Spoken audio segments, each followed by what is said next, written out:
Yo, what's going on, snipers, and welcome back to our Winnipeg Jets franchise mode here in NHL 24. So in last episode we had the draft and re-sign stage, and now we're kind of in a problematic stage where we have a bit too many forwards and not a lot of defenders. So we are going to have to make probably a lot of off-season adjustments to our roster going into next season, and I'm honestly still kind of thinking of what I exactly want to do with our team going forward, because we have some guys that have developed really well in the AHL that are pushing other younger guys out of the lineup. So we're going to have to make some interesting decisions. So we did just draft in the last episode this guy at 18th overall, was it? Yeah, 18th overall, Warren Vernarski, who's pretty much ready to take over a third-line center role. So right now at the moment, Akeem Hansen's not a third-line center guy. He is a pending RFA. So I think what I'm going to probably end up doing is trading away Hansen and using Vernarski as the third-line center, because pretty much you can see they're both the exact same type of player, except for obviously one's a lot younger. So I think it makes sense to trade away Hansen.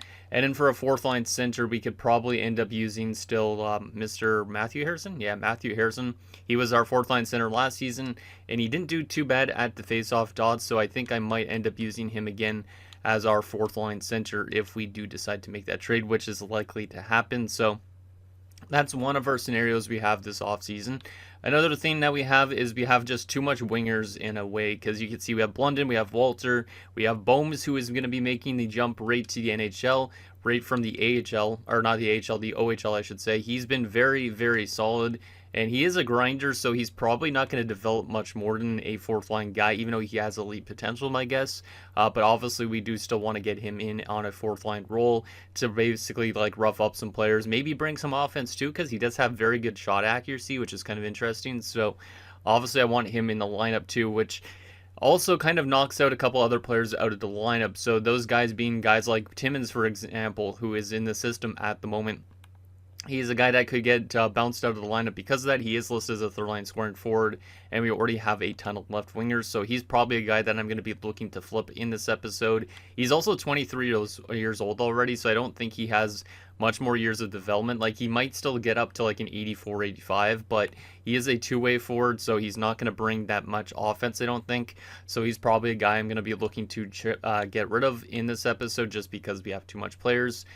And then there's also the fact that we do have Waters jumping to the NHL as a full-time player this season. He's also a two-way forward, and yeah, he was a very good steal, just like a lot of players on our roster, but I think he will help us out in the offensive load as well, because he's also got very good shot accuracy. So we're going to have Waters, basically, and Bohms jumping to the NHL, which means we're going to probably have to get rid of Timmins. We're probably going to get rid of Hansen, and then also there's a chance we might have to get rid of another player too, because Kavusari also technically is at the moment in the AHL, but there is a chance he might be on our fourth line next season, maybe not even our fourth line. If he's still listed as a third line scoring forward, I might have to flip him or flip somebody else on the top 9, which is unfortunate because Kavusari's been a very good playmaker in his first season. So I think I kind of want to hold on to him in a way, because we need somebody like him next to a good sniper.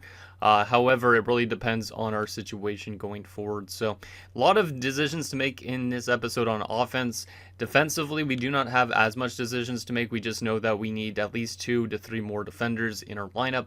And in goalie-wise, we are fine. So a lot of decisions for this episode. Very excited to see what we end up deciding to do. And it might be a long episode just because I haven't made up my mind quite yet on what exactly we are doing. So anyways, let's get into the one and only comment we got in last episode, and then we'll get into making some tough decisions. So that comment is from Saturn Taku. Says, as a thought, maybe you can make the regular episodes of the series until Irving retires, then do a super cut finale, even if it's 2 hours or more, where you record the rest of the mode but only show major highlights, including other retirements, drafts, deals, etc. So that could be a potential possibility. I know that obviously the series is probably getting closer and closer to the end, because Aiden Irving is getting up there in age 2 and such. And obviously I do want to take a look at players' careers as they go, still like Vandermeer, for example. But yeah, I think maybe a Super Cup finale might be the best way of doing it.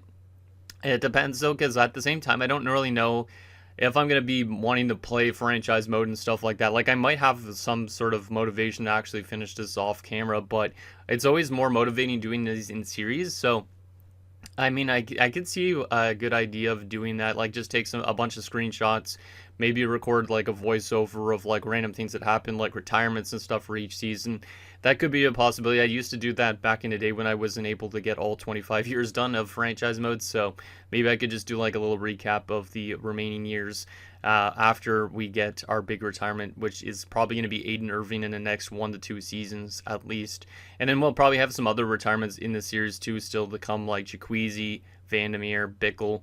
So yeah, it might be a good idea to do that. I just need to think if I have enough time to do that, because obviously this series, I have to like pre-record episodes for when I'm in BC, and I don't really know if the series is just randomly going to be finished when I'm in BC or what at that point. So we'll see what ends up happening in terms of time-related things, but obviously we will try our best to get this series done, so that way at least I could put college football as a replacement for the series for a little bit as well before we get into NHL 25.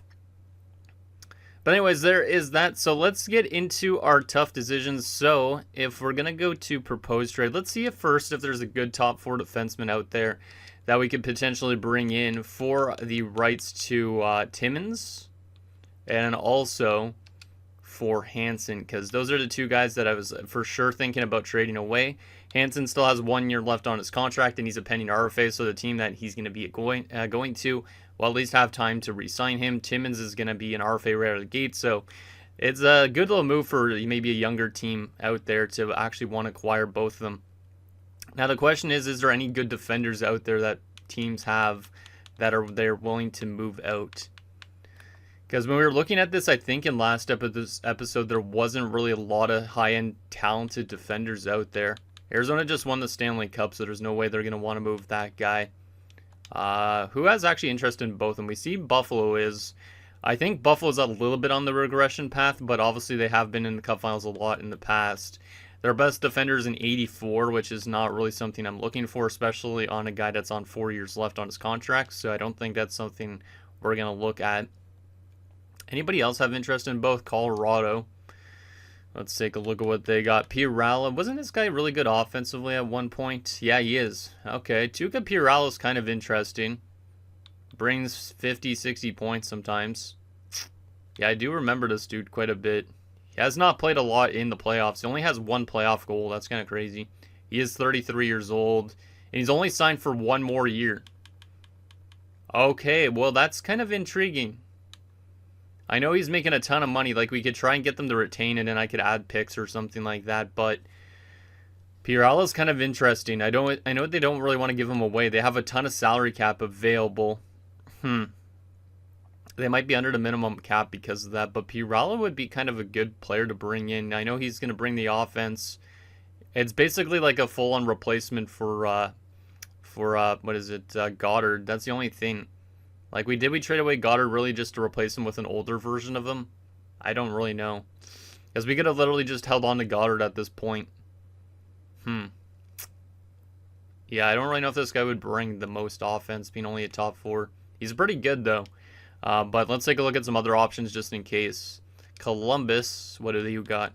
Slager, who's 27, signed for 6 years, though. No, I can't take on a 6-year deal.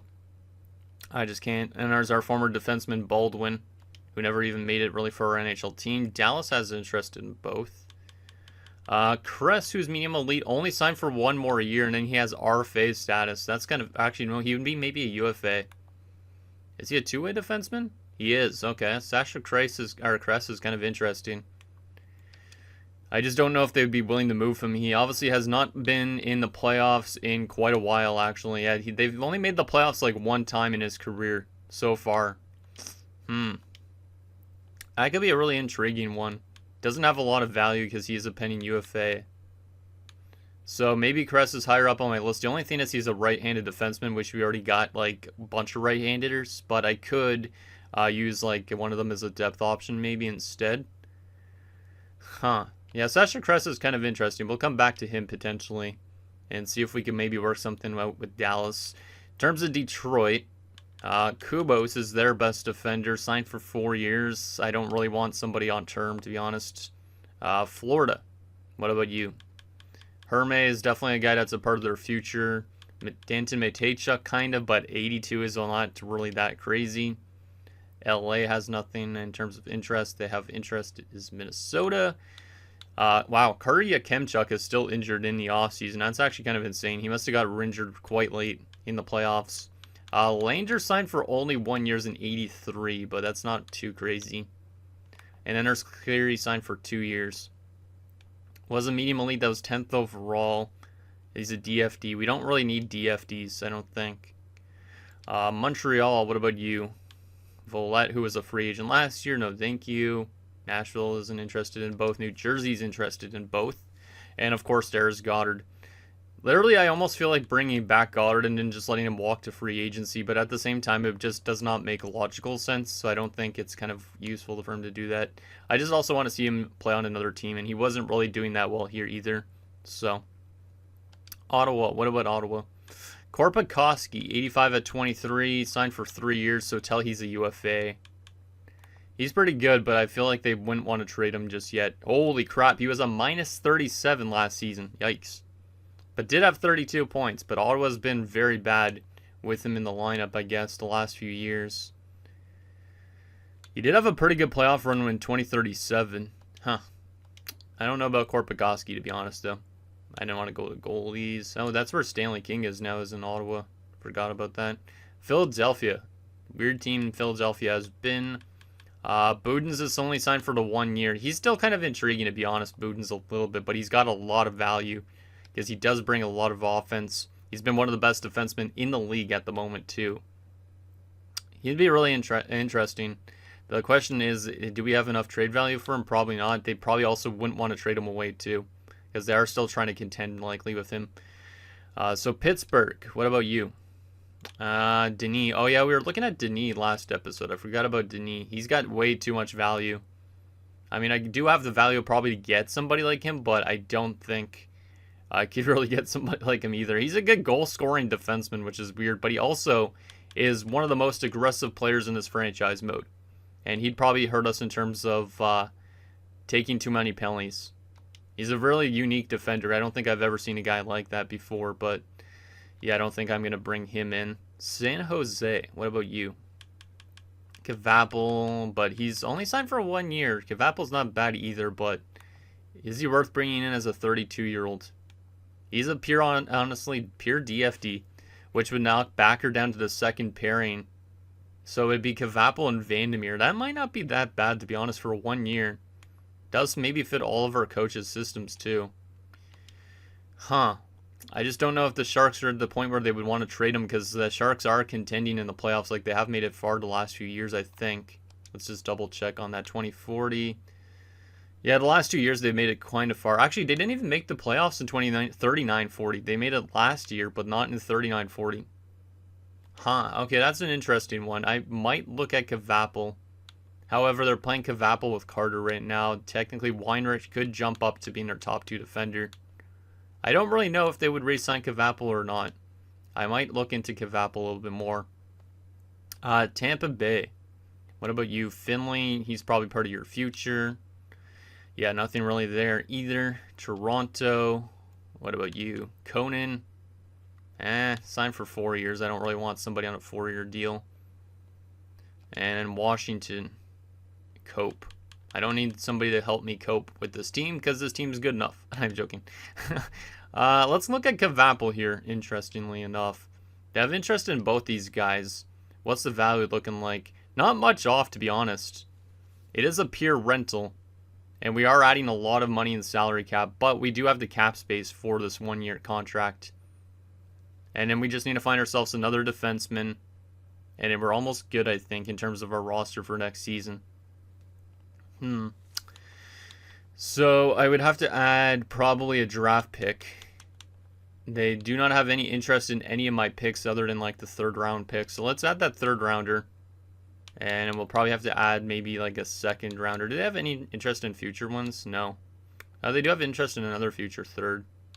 Do they have any interest in any prospects in my system that I'm not going to use? Moreau's I'm going to use from the future because we need defenders.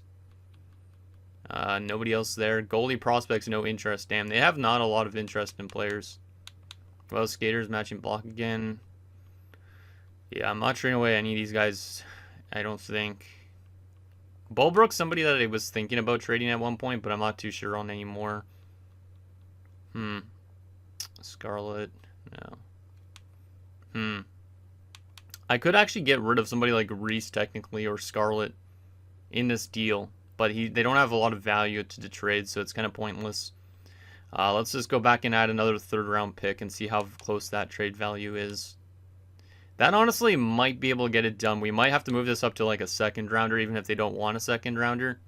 But what do you think about this, San Jose? Timmins and Hansen, 2 third-round picks. We bring in Kvapil and solidify that top 2 pairing. So then it would be Kvapil and Vandermeer.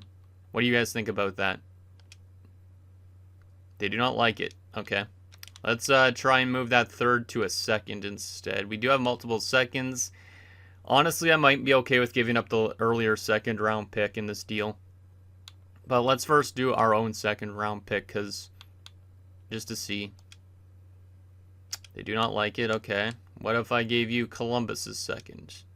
This might get really expensive at some point. So they do not like just Columbus's second. I could add literally my third round pick into this deal. I don't really care too much about my picks that much anymore going forward in this future of this franchise mode. But let's see this. Second and a third, Hansen and Timmins for Kvapil. Damn. What if I added another third round pick into this deal? Yeah, we might have to give up a first to move this out. Yeah, they do not like that really at all either. And then if I did 2 seconds, I don't think that would work either. 2 seconds, Hansen and Timmins. Did not like it. Yeah, we might have to give up a first rounder to get this done. Which, am I willing to give up my first round pick for next year? Potentially. Let me just see the value on this. Yeah, I might actually be willing to do this, to be honest. Yes, Kvapil should help solidify that top pairing quite nicely. Even if he's only a rental, this could be like a huge addition for our defensive core. Like, look at that shot blocking, the stick checking. Yeah, let's try this. I know it might be risky getting rid of my first, but I don't think we're going to miss the playoffs anytime soon. So, Timmins, Hansen, and my first for next year. Actually, for 2042. Should I do it for 2041 instead? That might make more sense. Yeah, it might make more sense 2041. Let's see about this. They still rejected. Okay, wow, okay. So Kvapil, I think, might be really tough to get, and we might have to pay way more than we need to. So I don't think we're going to be going after Kvapil based on that. The next closest guy that I had a lot of interest in was that Dallas guy, who should fetch be like a lot more cheaper, and that was Kress. Because Dallas hasn't been good. He's got low value. Like, honestly, Timmins and Hansen have more value, it looks like, than him. But I would be willing to just do this straight up. The only thing is he's making $9.3 million, but it does give us a two-way defenseman for that second pairing. Maybe a guy that could develop into a first pairing guy. I don't even know if he's a pending RFA or what. I think he's a pending UFA likely, though. But Timmins and Hansen for Kress, would this work? Okay, that's rejected. So we have to add a pick into this deal, which, once again, I'm okay with moving out picks or random prospects sometimes, but they have interest in all of our picks, which is nice. I'm not moving a goalie. Is there any prospects I would trade in this deal? Gustafson's probably not going to pan out, but he's got too much value. Kopeski's probably not. I don't know if these guys are going to pan out, really. Davidson, 61-20. That's pretty not good. That's not really good. He was a 4th round pick. I'm going to add Oscar Davidson to this trade because I don't think he's worth it to hold on to as a prospect. So Timmins, Hansen, and Davidson for Kress. Would this get it done? Probably. We could maybe able to add some like picks to this deal too. Just in case. So let's say a 3rd rounder for next year. That's probably going to be too much value though, right? Oh, that's accepted. Okay. So there we go. We have acquired Kress from the Dallas Stars from our own division. We get rid of Timmins, and we also get rid of Akeem Hansen. However, our defense is a little bit stronger now with a nice little addition in Sasha Kress. So that's a nice little move made. As you can see now, our top pairing based on this would be Vandermeer, Kress, Backer, and probably somebody else. And it would be Scarlett and Reese. And then we'd still probably need a depth defenseman, which honestly Depenta might be that guy next season. So we just need another left-handed defenseman, and that's all we need. So let's go to free agency and see what there is available. I think we're almost good enough in terms of every other movement that we have to make, but there was a defenseman I had interest in. We have $12 million in cap space, so not really a ton. I think we only have one RFA, and that's Kavusari at the moment. Who do I want to bring in for this defensive pairing? Kuleshov's only 25. He does want 3 years. Really good shot blocking and stuff. He was in Philadelphia for a few years. We could give a chance to Kuleshov potentially here. He's a DFD as well, though. And I don't really know if I want 2 DFDs next to each other, to be honest. So I probably would prefer a 2-way or an OFD. There's our former defenseman Rainen, but he's like a top 6, so we probably want somebody a little bit higher overall than that. I was looking at Kavanagh, but he wants like 5 years as a DFD. There was, who is it as a 2-way? Simon Edvidson, Some of these guys are a little bit too old for my blood. Vasainen is, I think, the guy I was looking at maybe here. Yeah, I think I would look at this guy. He's not played much in the playoffs, and he's had a long career. Like, he's only literally been in the playoffs 1 time. And he's been playing since what season? All the way since 2029. So he deserves a chance to play on a playoff team. So he only wants 1 year. Let's throw him a 1-year offer. And let's give him a little bit more money than this. Like 6.5. And we'll see if he wants to come to Winnipeg. And once that's done, we should have our defensive core set up properly. Our offensive core might still need a little bit of work before the actual start of the season. But I think that's all we really need to do, is just target those defenders. We freed up some roster spaces on our forward group. We might need to still do more, like I said, but I think that might be all we need to do. We got our coaches. Yeah, okay. I think we're ready to see if Vasainen will accept, and then if he does, we just need to get Kavusari to accept his RFA contract, and then that's pretty good to go, I think. I'm really excited to see what our team's looking like next season now. We're probably not going to assimilate too much in this episode just because this off-season stuff took a little bit of chunk of time, not too long, but there's Vasainen. He's on board. Awesome. That's awesome. Okay, so we have now a new-looking defensive core, which our defensive core would be Vandermeer, Kress, Backer, Vasainen, and then Scarlett and Reese. We could still use a depth defenseman, but I feel like Depenta could make that jump too, so I don't really know if I want to sign one yet. I could probably sign one at the start of next season anyways. And then forwards, we should still only have one RFA at the moment, right? Yeah, Kavusari. Yeah. So Kavusari, let's just say he's in our lineup as well as a forward. So we have 1, 2, 3, 4. Actually, don't account Bomick. Don't worry about Bomick. So 3, 4, 5, 6, and then 7 with Harrison. Mashenko up to a 79. That's interesting. He might be a depth forward for us. But 1, 2, 3, 4 we said, and 7 there. 8, 9, 10, 11. And then there's Kavusari, who's 12. Yeah, we should probably be way more than enough good on forward group. So we have guys that could be depth forwards for us too. So let's simulate to next season and see what we're working with. And then if we need a depth defender or not. Because if Depenta makes a jump and he's listed as a depth forward, he's going to be literally a guy for us anyways at that point. So I just don't want to sign something I don't really need too much. But I think that trade we made for Kress was good. Obviously, it would have been nice to get Kavapel from the Sharks, but I think we would have had to give up way too much. And I would prefer at this stage to kind of be a little bit lenient with what we give up. Like, first-round picks are okay to give up, but all our prospects and stuff like that, we might need those in the remaining years of this franchise mode. So I'm a little bit skeptical always about giving up my prospects. And I don't know if there was any other roster players I would have been willing to move at that stage. We're getting a lot of trade offers here, and it's kind of annoying when you get so much of them, but oh well. Kavusari still needs to be signed, so let's get him signed up before the end of the offseason. He's going to be really cheap, I think, anyways. He had a really good rookie season, so $1.5 million. Nice. That's pretty good. So he will be probably as a third or fourth liner. That might be a little bit skeptical based on morale, so that's why I'm thinking we might need to still make some more trades, potentially before the start of the season. And then, like I said, we probably won't simulate too much just because Who knows really if we're going to have to make more moves and if that's going to add more time. Okay, so we got Kawasari on board, which is good. Walter was happy about that too, which is nice considering he's kind of like his setup dude. But what is our lineup going to look like for next season? Let's see what we got here. So we got to go to roster moves first and foremost just to make sure we got guys in the right spots. So starting off with our goalies, this should be easy. Yep, Bergfist, Kalinin. Kalinen's actually fully listed as a backup, which is great. So goaltending is set in stone. Defensively, we got Vandermeer Kress, Backer, Vesinen, Scarlett, and Reese. And DePenta has jumped up to a depth defenseman. Exactly what I was hoping for. He will be our depth defender in the NHL, which leaves Kopecky, Buron, Tambellini, Bannister, Quint, Gustafsson, and Begris as the AHL defenders. That looks good.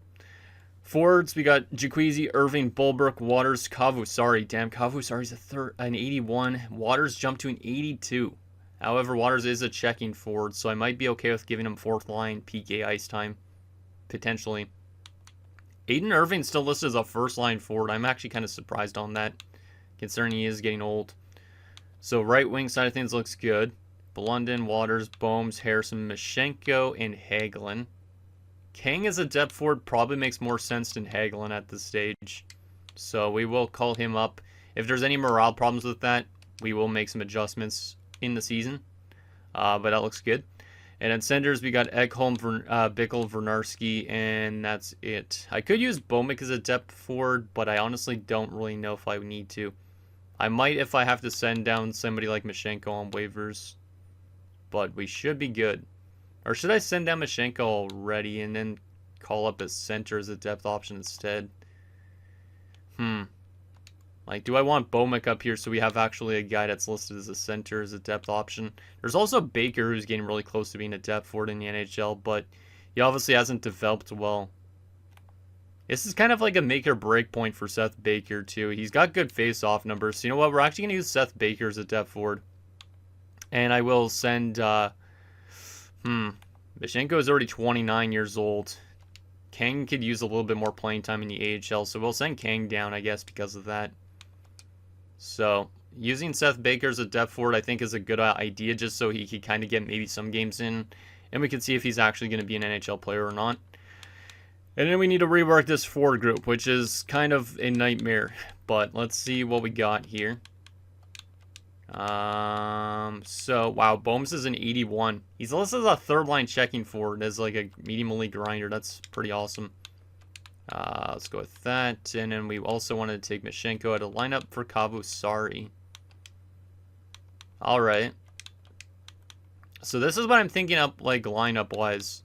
Our fourth line is literally two-way forward grinder. So that's not bad. Our third line, I don't like Walter being a third liner. He's really dropped off too, and he's getting paid a ton of money.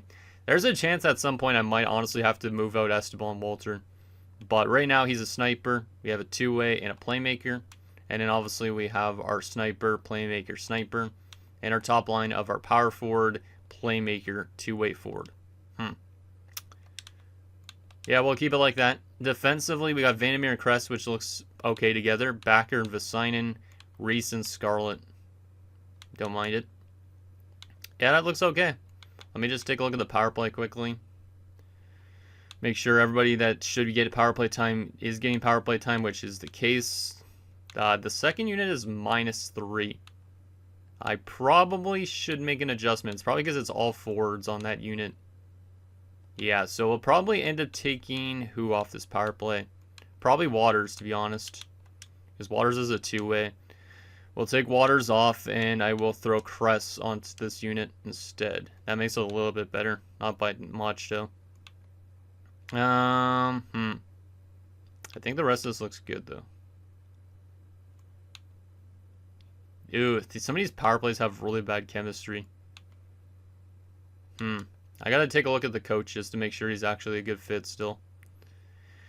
And in the AHL, let's just go best lines again here quickly, just in case anybody scratched. Quint, who should definitely not be scratched because he's one of the better defensive prospects. Tambellini's already 25. He's going to get taken out.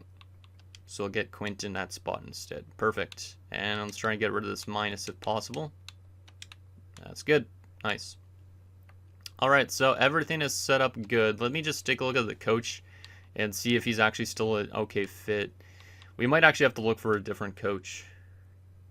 We might have to. Galvis, let's take a look at your ratings. 62%. That's better than last year, I think, if I'm not mistaken. Yeah, I guess we could keep him as the head coach for now. And if the power play really struggles, maybe we make an adjustment. But I just want to take a look if there's any better options out there, first and foremost. 59. 63 with Wojtek Ruzicka.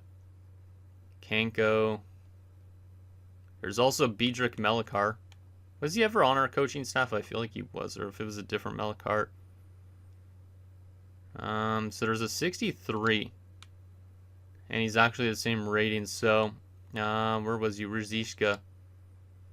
Let's bring you in as an AHL goalie. Actually, you can't bring you as an AHL goalie coach because then I can't really organize the coaches. I might have to fire a coach here, which honestly might be Brent Burns. Yeah, I'm going to fire Brent Burns here. And we will hire this other coach as our AHL associate coach. And we'll see if he's a better option as our head coach for our NHL team. So let's go AHL associate coach and give him a ton of money. And he will be the replacement for Brent Burns. So we'll do that. And we'll see if he's actually going to be good enough to be our head coach in the NHL as well. Couple of little adjustments just in case. So let's see. He should accept that because that's a lot of money. Perfect. He's on board. Let's go to coaching staff now and see if he would actually fix like our power play lines and stuff a bit more. So let's go goalie coach for the time being for you. Obviously, you would be probably an assistant coach at worst. Ruzicka as our NHL head coach. Let's see how that looks. See if that makes the chemistry better or not. So in terms of offense, pretty similar chemistry. The fourth line a little bit less, but that's okay. The defense, that pairing has a -2. And it doesn't seem to get any better than that. So I don't really like that -2 on that pairing. If I took Reese out of the lineup, would it help anything? He is listed as a top 6, though. Oof. If Reese wasn't listed as a top 6, I'd play DePenta probably in that spot. Because that probably fixes it, right? No, it doesn't. Does it? No, it doesn't. Wow, I'm surprised. So I don't really like that this coach has a -2 on that defensive pairing. However, is the power play better? The power play looks good there. Second unit is fixed with this coach. But then these 4-man units still don't look super good. The penalty kill doesn't look as strong. That's interesting. I think I might have the other head coach still be our head coach, and then this one might be an assistant coach. Just because he's got the better scheme fit, I think, if I'm not mistaken here. Let's just double check on that. Yeah, 63. So we'll probably end up moving Byers down to AHL associate coach. Galvis will take the NHL associate job. Actually, not the associate job. He would take the head coaching job again. And it would be Ruzicka as the associate. And then we are good in terms of the coaches. Okay. So after 33 minutes, we're finally ready to actually simulate some of this episode of this regular season and stuff. So let's get to that and not rush too far, because obviously if our team has a bad first half again like last season, it might be harder this time to come back from it, considering our defense isn't as good as it used to be. But it's a work in progress. We might have to make some adjustments to make it stronger, but we'll come to that when we come to that. So really good preseason so far, but not that you would not expect that with this good team, but 3-2-2. So it started off good, but then our last 4 games were not good at that preseason, but that's all right. Who led us in points? Jacquezie with 10 points in 7 games. Damn. All right. I did want to go to the contract situation here briefly. Pending free agents. Jacquezie is a pending UFA. Oh boy. And Kress is a UFA too. So that's the risk we took when we brought him in. Kabusari and RFA, but Jacquezie is going to be the most expensive player this offseason. Oh my goodness. He wants $16 million right now. I might have to wait till the offseason to actually make a decision with Jacquezie. I really want him to retire as a Winnipeg Jet, and if we want him to retire as a Winnipeg Jet, we're looking at freeing up a lot of cap space, which means Bickle or somebody else would be gone from this team. Wow. Yeah, that's really tough, man. We're at the stage where we're losing a lot of good players, so there's nothing I can really do about that, but this team is definitely fallen off a little bit, and Jaquezie being a pending UFA is scary because I feel like he's going to have an insanely good season and then not want to come back. But let's simulate, I guess, up to December the 1st in this episode, and we'll take a look at our player stats at that point. But we should be pretty good. We should be a good team still this season. It's just all about how that new defensive core is going to work. Bickle's already been injured with a fractured jaw. Damn. Unlucky.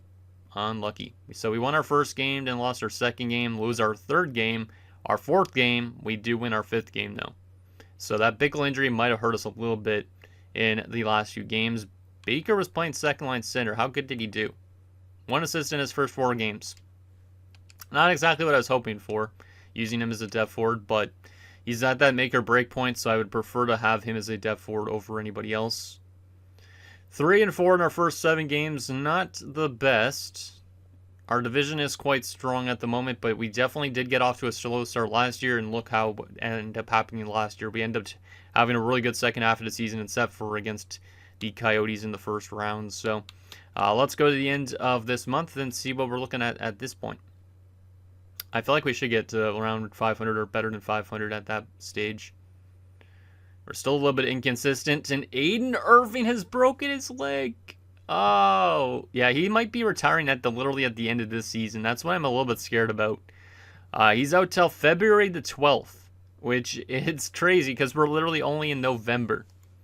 Holy crap. I wish there was like LTIR, man, because then I could at least have more cap space available to me, but wow. I was not expecting our captain to go down that early. He has had a lot of histories of bad injuries, though, his like shoulders and all that, so that's a really big blow, which is going to give a big opportunity to Blunden and Walter at least, but damn, man. Bohms will go up to the third line. Mishenko will play as a fourth line guy. Actually, Mishenko should be maybe more as a third liner, considering he's offensively minded guy. Okay, so that's what we'll go with instead, but that is quite the substantial blow. Do I want Mishenko on the power play? Not really. Let's get Waters on the power play instead, since he was taken off anyways. Man, that's insane, though. That's probably one of the worst injuries Aiden Irving's had. Actually, maybe not, because he has had some where he's missed the entire playoffs, but our team is above 500 now. But it will be interesting to see what ends up happening with Aiden Irving this year, because I think it could be the last year of his career. I was thinking he would be a retirement at 35 years old as well, so the fact he gets injured this season makes me feel like it could be his last year. If not, he's going to be falling apart quite a bit, but he's making a ton of money too, but obviously I would prefer him to retire here than anywhere else, so I don't really care if he's making $10 million to play 20 games.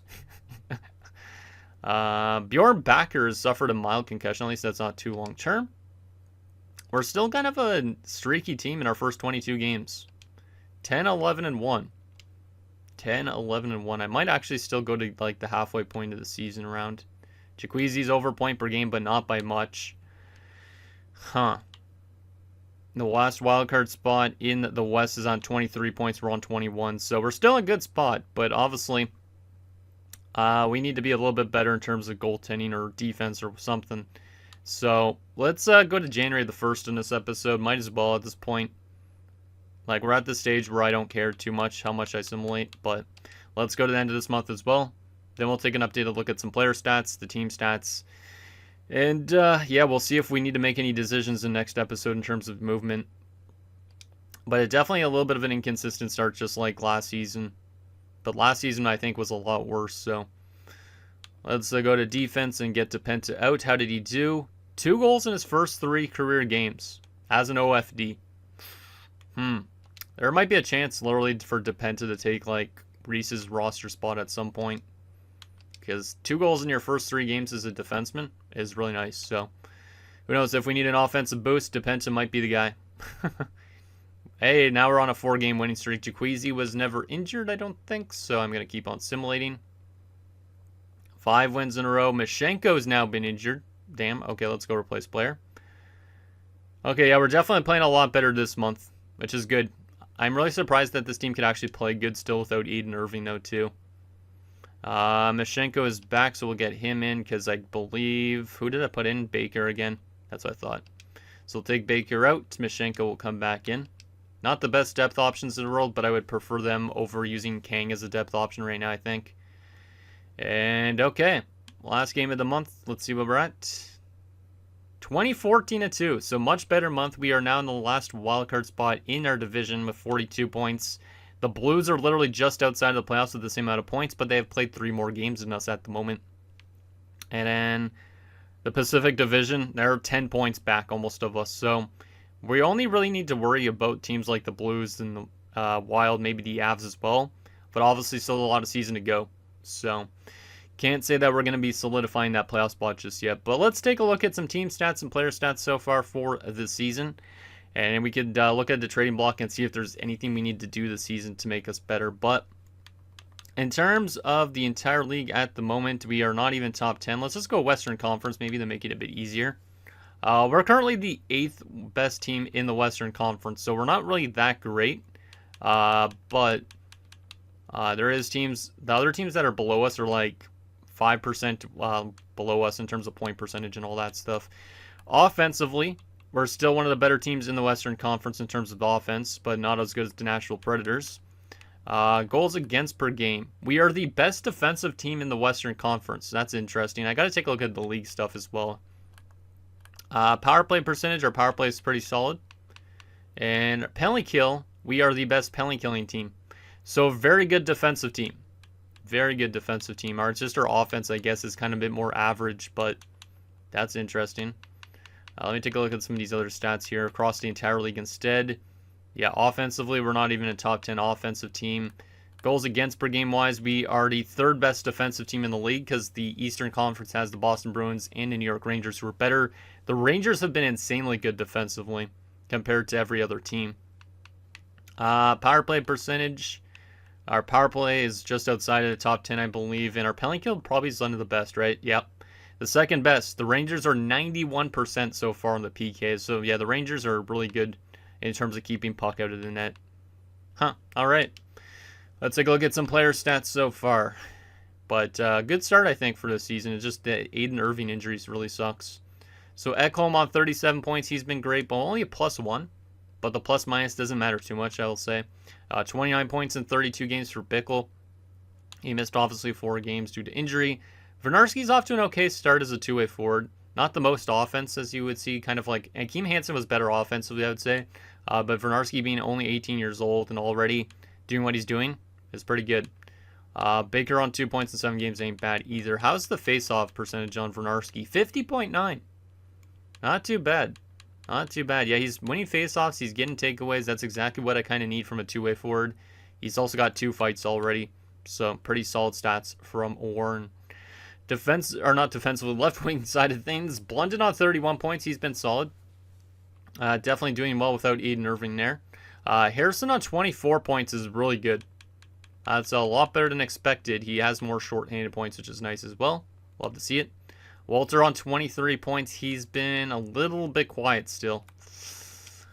His shooting percentage is better than last year, but I don't really know. He could hit 30 goals still this year. He could. But he still has been a very inconsistent player. Hopefully he's better here coming up in the last bit. Mashenko 6 points. Bohm's on 6 points only as a grinder, but he has been not even taking a lot of penalty minutes as a grinder either. So he's been kind of like a good little defensive option down there on the 4th line, I guess. Yeah, very good takeaway numbers. And no fights as a grinder. Alright. So he's not really a grinder. He's just more of a big body that just throws hits and stuff probably. Does he throw a lot of hits? He should, right? 39 hits. That's not really that much, to be honest. Huh. He's a really big body that just does nothing, I guess. Interesting. Also, with only the 1 goal, I thought he would be better because he's got good shot accuracy, but I guess not. Right wing side of things, we have Jaquezie on 39 points. He's been great. Bulbrook on 32. He's been also really good this year. Kabusari on 22 has been great. Waters on 17. That's fantastic still for the rookie. And then Aiden Irving was over point per game before his injury. He had 11 goals in his first 13 games. And this could be the last year of his career, which is kind of insane. Oh, man. He was shooting 21.6%. He was literally almost a goal a game. And his season has been cut in half, basically. Like, he doesn't come back still for like a month, which is kind of insane. So, definitely going to not have a long season for him regular season-wise, but hopefully he could be really good in the playoffs once we get there. Defensively, Vandermeer on 27 points. He's been pretty damn good. Vesinen as a free agent signing hasn't been too bad. He is 34 years old, but 12 points is respectable. Backer on 8 points, Reese on 7, Scarlett on 7, Kress only on 5 as a two-way defenseman. That's very weird. He's definitely not going to get paid in free agency if he goes to free agency, but damn, he's not been that good of a defenseman. He's playing a lot of minutes, but he's just not doing anything offensively. So, I don't know if that was a great pickup, really, but I'll take it. And then Depenta with the 2 goals in 3 games and a +4. He's been really solid. He's actually listed as a top 6. Oh, god damn it. If he wasn't listed as a top 6, I might have been able to get away with keeping him as a depth defenseman this entire year, but based on that, we might have to look at trading either Reese or Scarlett in next episode just so he gets that ice time. And then we need a depth defenseman because I don't want him to complain too much, I don't think. Goalie-wise, Bergfist hasn't been the best in the world, but Kalinin as a backup has been pretty good. He's been very good save percentage-wise. So, goaltending has been somewhat good. Bergfist has 3 assists already this season, too, so he's been helping out with the offensive load, I guess. I want to take a look at the entire league here briefly, too. Koivisto, 59, not a surprise. The typical guys you would see up there in goal scoring around the league. A lot of Preds guys. Philip Groshek's up there, damn. Shout out to Philip Groshek. I kind of wish we still had him, but at the same stage, he's getting paid a ton of money for 7 more years, and he might be retiring in the next 4 years. You never know. Best defenseman so far is Nylander in Vegas. I almost said Winnipeg for some reason. Vandermeer's still up there, which is good to see. All right. Goalies, Gabriel Dag, our former goalie, is in New York. God damn. He's been in New York for a long time now at this point. Wow. All right. Shout out to Gabriel Dag. Jim Bohinski really went on to sign with the Coyotes after they knocked us out. That's a douchebag move there, Jim. And he's been winning a lot of games apparently this year, though. But he has not been that good. The best goalie has been Gabriel Dag by a large margin, I think, at the moment. Best rookie so far this season has been Ezra Yandel of the Chicago Blackhawks. All right. So there is all that. Final thing, let's take a quick look at the trading block just to see if there's anything out there in terms of stuff we could do for next episode. But I think we might honestly have a roster set up. It just really depends if there's anything that can make us even stronger. Like, we're a great defensive team. But do we want to upgrade our defense even more so? Like, is there anything that could actually help us, or is it just going to be prospects on the block? Don't really need more forwards at the moment because our forward group is pretty much set in stone. Once Aiden Irving's back, we'll be pretty much ready to go. Pirala is on the block now officially. He was not on the block in the offseason, but he is on the block officially now. If we want somebody to bring offense, he's that type of guy. 25 points in 36 games. However, his cap hit is $15 million. Which we definitely do not have that cap space. We'd have to get rid of somebody big in that contract, like somebody on a defensive core like that Kress guy we just brought in. Replace him with Pirala instead. If we really want to bring somebody in that brings in offense, that could be a play. Is there anybody else? So far, it doesn't seem like it. Most of these guys have dropped off if they're older. Younger guys like Blum is on the block, but he's 30 now. Why do I remember this Blum guy? Buffalo. Yeah, it's probably from then. What else there is? Nothing there. New Jersey, nothing. Yeah, I'm not really seeing a ton of stuff interesting on the block here, to be honest. Which kind of sucks, but it is part of the business, you know. But I think our team is pretty good on paper already. It's just if we want to make it like even look better. Vishnevsky's not bad. He's only 25 and signed for 5 years. He's a DFD. He's not going to bring a lot of offense. All right. Washington has nothing really either. Huh. Let me go back to Colorado for Peter Allo for a second here. I'm just curious on the trade value he has.